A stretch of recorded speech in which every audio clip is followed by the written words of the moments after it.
आखिर वो दिन आ गया। राजा के आगमन में उनकी प्रजा इंतजार कर रही थी। उनके लोगों को मार के खाने वाले राक्षस से सिर्फ उनका राजा ही बचा सकता है, इसका भरोसा था। एक प्रजातांत्रिक देश में मैंने सर्विस ज्वाइन करने के बाद उसे ढूंढने की बहुत कोशिश की।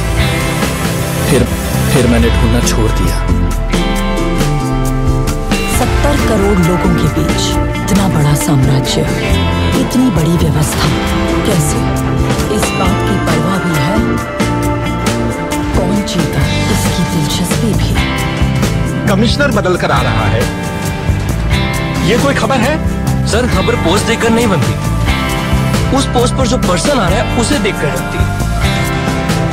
एक माफिया साम्राज्य का राजा हो गया। उसकी अमानवीयता को नियंत्रित करने के लिए कोई अंकुश नहीं था।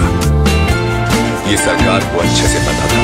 अंत को इतिहास में मिलाने के लिए केंद्र सरकार ने एक कठोर निर्णय ले लिया था।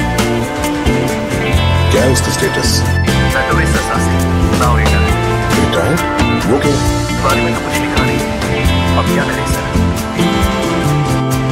उससे तो मैं निशाने पे रख के मारूंगा। तेरा काम खलास। जिन लोगों ने उसका हाथ पकड़ा, उसने आगे तक उनका हाथ नहीं छोड़ा। उसके वजूद में वो लोग आखिरी सांस तक नहीं छोड़ेंगे। वो एक वीर योद्धा की तरह आगे से वार करता है, कायरों की तरह छुपकर पीछे से नहीं। एक सड़े कुत्ते को मारने के लिए इतने सारे राक्षसों का क्या जरूरत है मेरे भाई? वो कुत्ता नहीं, शेर है। तो फिर उस शेर को हम कुत्ते की मौत मारेंगे।